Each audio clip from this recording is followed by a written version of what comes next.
네, 또 이렇게 예배하러 오신 여러분들 너무나도 환영하고 축복합니다. 아멘.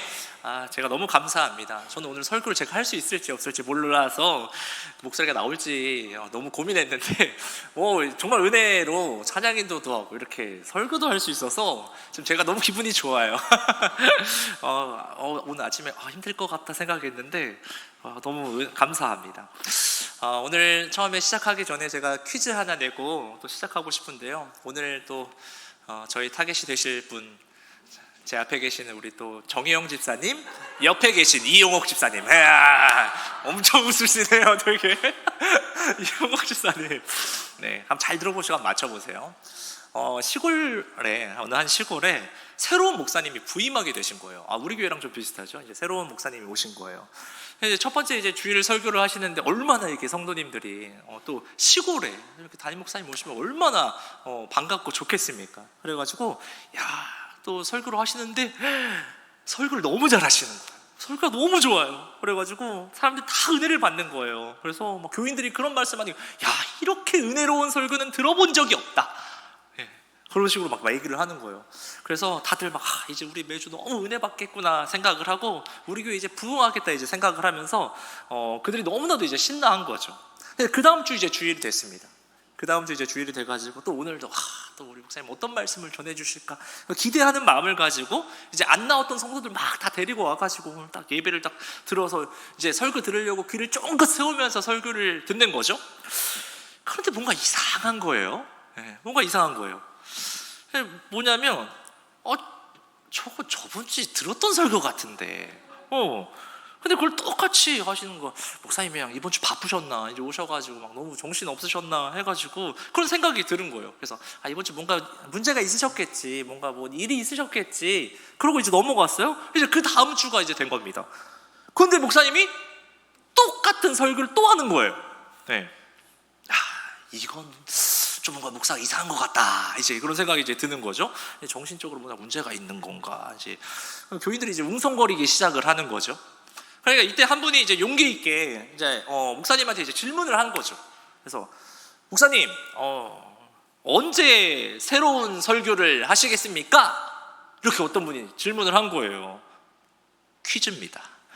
자, 이용옥 지사님, 이때 목사님이 뭐라고 말씀하셨을까요? 네.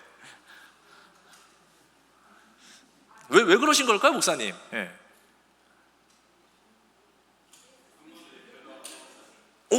이용훈 장로님도 얘기하시고, 어쨌든 대표는 이용옥 집사님이니까. 왜 그러셨을 것 같아요? 뭐라고 대답하셨을까요? 네.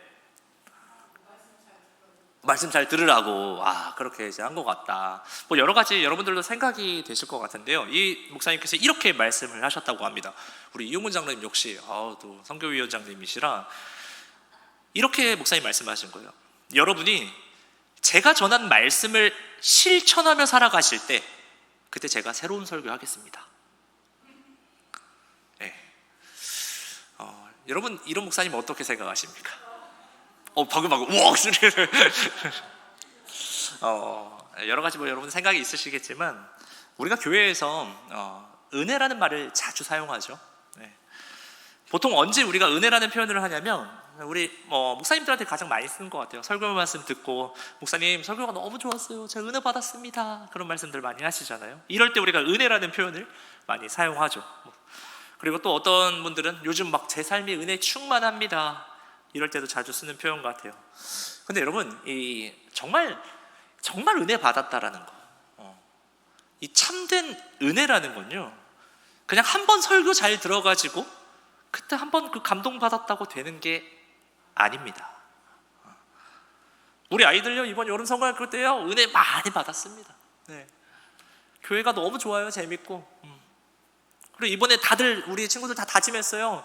이번에 이제는 내가 예배 시간에 딴 생각 안 하고 딴 행동 안 하고 진짜 하나님만 예배하고 예배 시간에 집중해서 듣겠습니다, 다 서원하고 결단했거든요. 오늘 힘들었어요.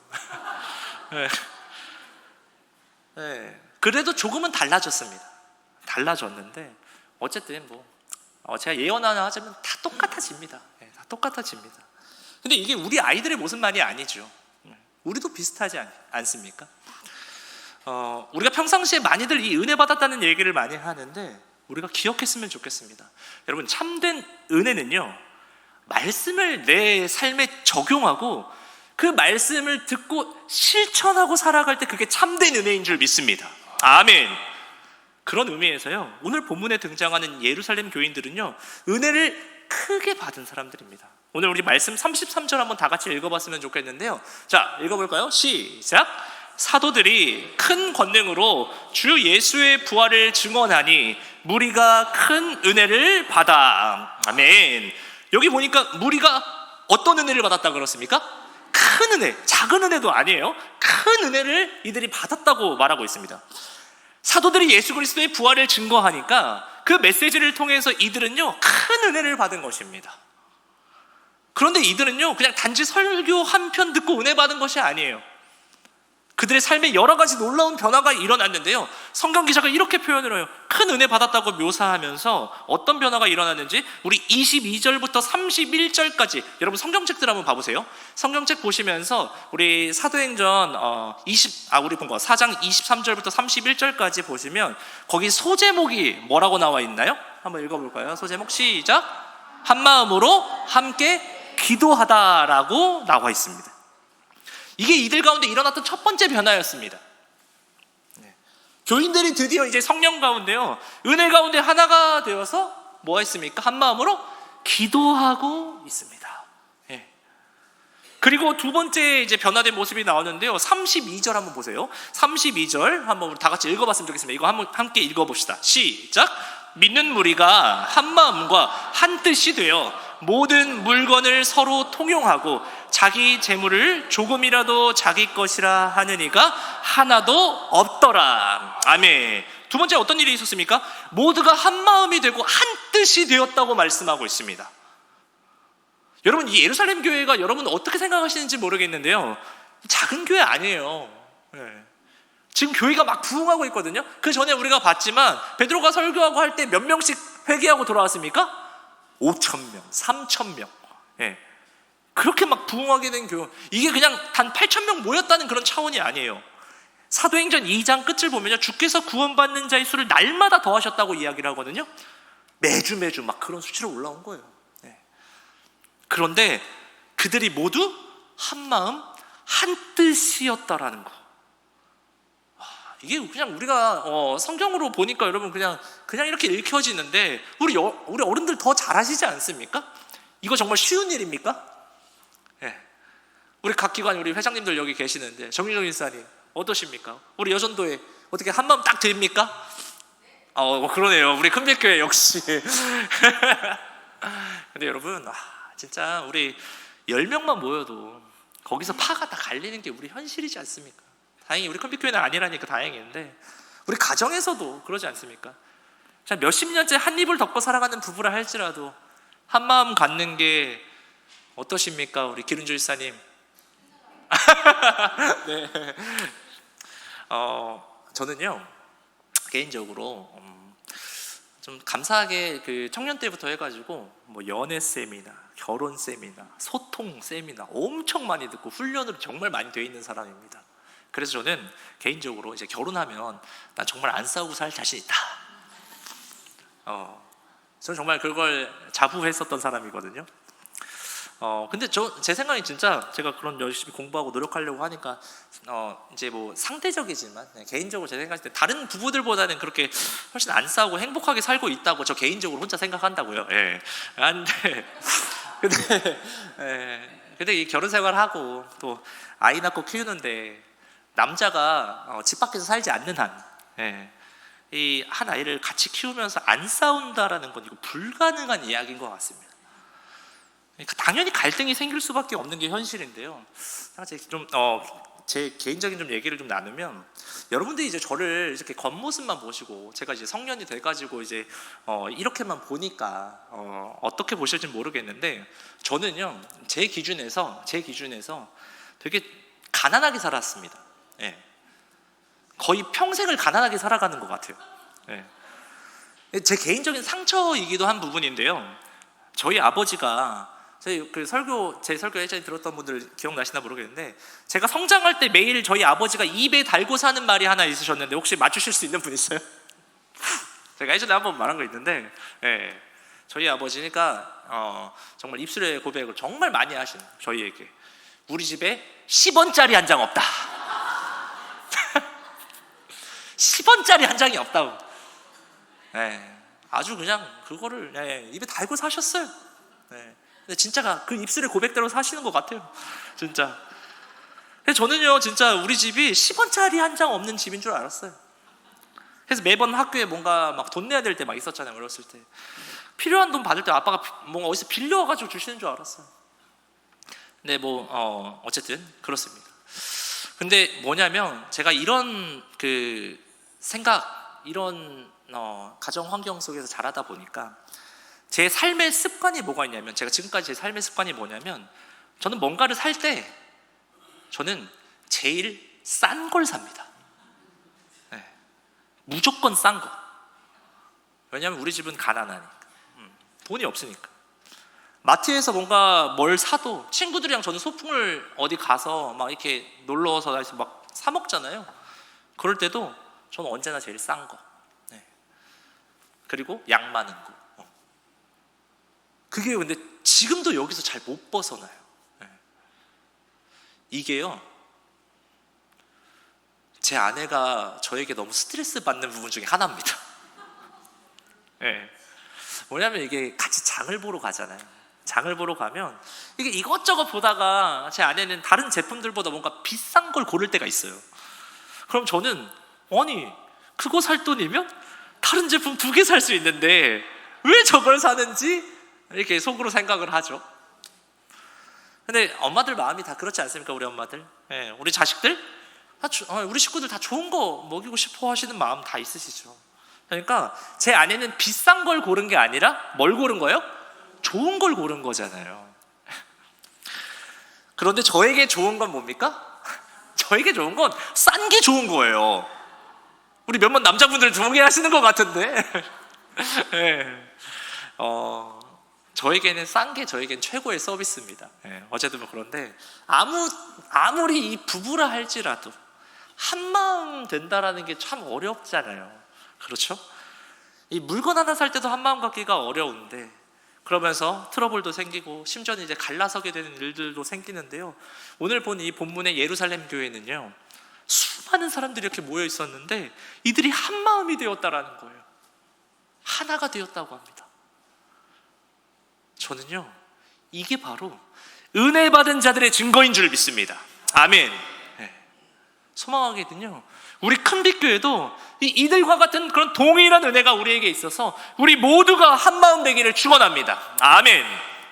근데 오늘 말씀 보니까요, 여기서 그치지 않고 은혜 받은 사람들의 놀라운 모습들이 또 등장하는데요. 또 어떤 일들이 있었는지 한번 우리 34절, 35절 함께 읽어보면서 보도록 하겠습니다. 시작. 그 중에 가난한 사람이 없으니 이는 밭과 집 있는 자는 팔아 값을 가져다가 사도들의 발 앞에 두매 그들이 각 사람의 필요를 따라 나누어 줌이라. 아멘. 세 번째로 어떤 모습이 등장했습니까? 교인들 가운데 누가 없었어요? 가난한 사람이 없다라는 거예요. 야, 이게 근데 여러분, 이 역사적인 이 배경을 아시면 이거 정말 말이 안 되는 얘기거든요. 왜냐하면 당시 상황 보면요, 인구의 약 10%만이 중산층, 그러니까 전체 100명 중에 10명 정도만 그래도 밥 2끼 먹을 수 있을 정도 살아가는 그런 사람들이었거든요. 나머지 90%는 극빈자들이었습니다. 끼니를 때우지 못하는. 90%는 힘들게 살았어요. 그런데 이 예루살렘 교회에 가난한 사람이 하나도 없다라는 겁니다.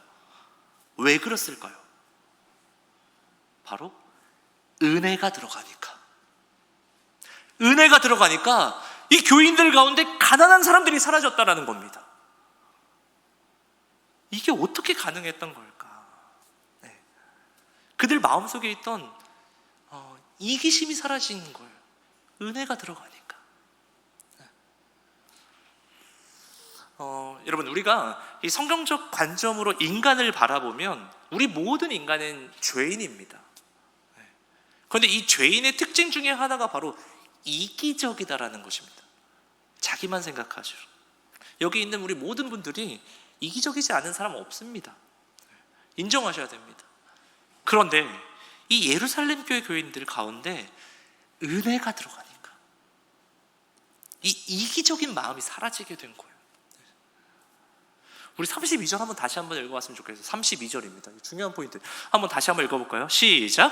믿는 무리가 한 마음과 한 뜻이 되어 모든 물건을 서로 통용하고 자기 재물을 조금이라도 자기 것이라 하는 이가 하나도 없더라. 후반부 보시면요, 자기 재물을 조금이라도 자기 것이라 하는 이가 하나도 없었대요. 이게 가능한 일일까? 근데 이 가능한 이유가 계속적으로 말씀하는 거. 뭐 때문에 그럽니까? 은혜를 받게 되면, 은혜 받으면요, 내 것이 없어지게 되는 겁니다. 내 자식도 내 것이 아니고, 내 물질도, 내 돈도, 내가 가지고 있는 이 명예조차도 내 것이 아니라 누구의 것? 하나님의 것이 되는 거죠. 근데 이게 단 몇 명만, 그냥 몇 명 은혜 받아가지고 된 게 아니라 예루살렘 교회 전체가 다 그랬답니다. 왜 그랬을까요? 모두가 은혜를 받았기 때문에. 분명 그들 가운데 부자들은 소수였을 거예요. 하지만 34절을 보니까요, 밭과 집이 있는 사람들이 그것을 다 팔아요. 그래서 그 돈을 사도들에게 가져옵니다. 그리고 35절에는요, 사도들이 그 돈을 각 사람의 필요에 따라 나누어 주었다고 기록되어 있습니다. 어떻게 보면 일종의 부의 재분배가 이루어지는 것이죠. 여러분, 우리가요, 은혜를 받게 되면 일어나는 큰 변화 중에 하나가 무엇이냐면 이 물질관이 바뀌게 되는 거거든요. 은혜의 증거는 무엇이냐면 이 물질관이 바뀌는 겁니다. 그래서 은혜를 제대로 받게 되면 물질관이 달라지는데요, 이것이 우리가 받은 어떻게 보면 은혜의 실제 모습이라는 것이죠. 그래서 종교개혁을 일으켰던 마르틴 루터가 이런 말을 했어요. 은혜 받은 사람들의 모습을 이렇게 묘사를 했습니다. 은혜가 들어가면 가슴에서 먼저 변화가 생겨난다. 먼저 가슴에서 먼저 변화가 일어난다라고 합니다. 열정이 생기고 가슴이 막 뜨거워집니다. 그리고 두 번째, 정신의 변화가 일어난다라고요. 그 사람의 말과 행동이 예전과는 완전히 달라지는 거예요. 그리고 세 번째, 이 루터가 말한 겁니다. 바로 은혜가 들어가면 지갑의 변화가 일어난다라고 루터가 말을 하고 있어요. 그래서 진정한 회심은 주머니의 회심, 지갑의 회심이다 라고 루터는 말을 합니다. 그러니까 내가 가진 물질이 내 게 아니라 하나님의 것이라는 그 마음이 생기는 거죠. 하지만 이게 정말 쉬운 일이 아니죠. 단순한 일도 아니고.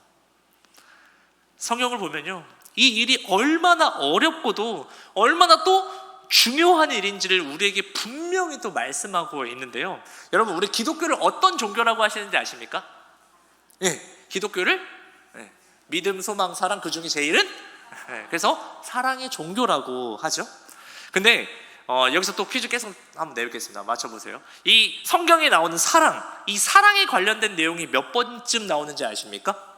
그냥 365번, 2배 한번 보태주시면 몇 번이죠?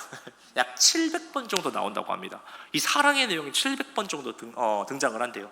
그리고 난 다음에 하나님께서 우리에게 이 놀라운 사랑을 주셨지만 우리 안에 이 죄가 들어오지 않습니까? 그래서 이 죄에 대해서 그럼 성경에서 언급하고 있는 횟수가 얼마나 되는지 아세요? 그 이상인데 약 1000회 정도 된다고 합니다. 1000번 정도 언급된대요.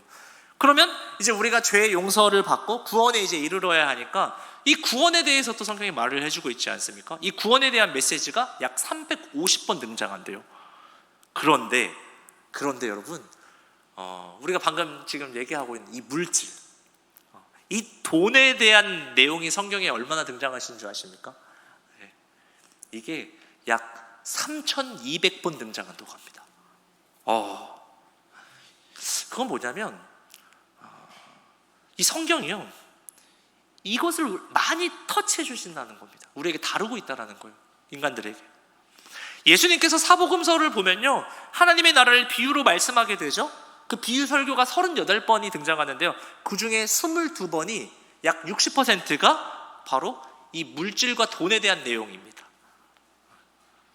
그렇다면 여기서 우리가 질문이 생기는 거죠. 왜 성경은 이렇게 돈에 대해서, 물질에 대해서 우리에게 강조하고 중요하게 이야기하고 있을까? 왜 그런 걸까요? 그 이야기는 제가 선교를 다녀온 후에 8월 17일 오후 예배 때 들려드리도록 하겠습니다. 네, 오늘 말씀 한번 정리를 해보려고 하는데요. 여러분, 우리가 자주 사용하는 이 은혜 받았다라는 말, 이건요, 단지 그냥 감동을 받았다는 표현을 하는 게 아닙니다. 은혜는요, 제가 아까 뭐라고 그랬습니까? 바로 삶을 변화시키는 능력인 줄 믿습니다. 아멘. 네. 예루살렘 교회 성도들은요, 말씀을 듣고 한 마음으로 뭐 했다고 그랬죠? 기도했고 한 뜻으로 이 공동체를 세웠고 자기 재물을 조금도 자기 것이라 여기지 않고 필요한 자들에게 아낌없이 나누었습니다. 이들이 왜 그렇게 된 거죠? 은혜를 받으니까. 그들의 삶에 이 은혜를 받으니까 삶에 명확한 변화들이 있었습니다.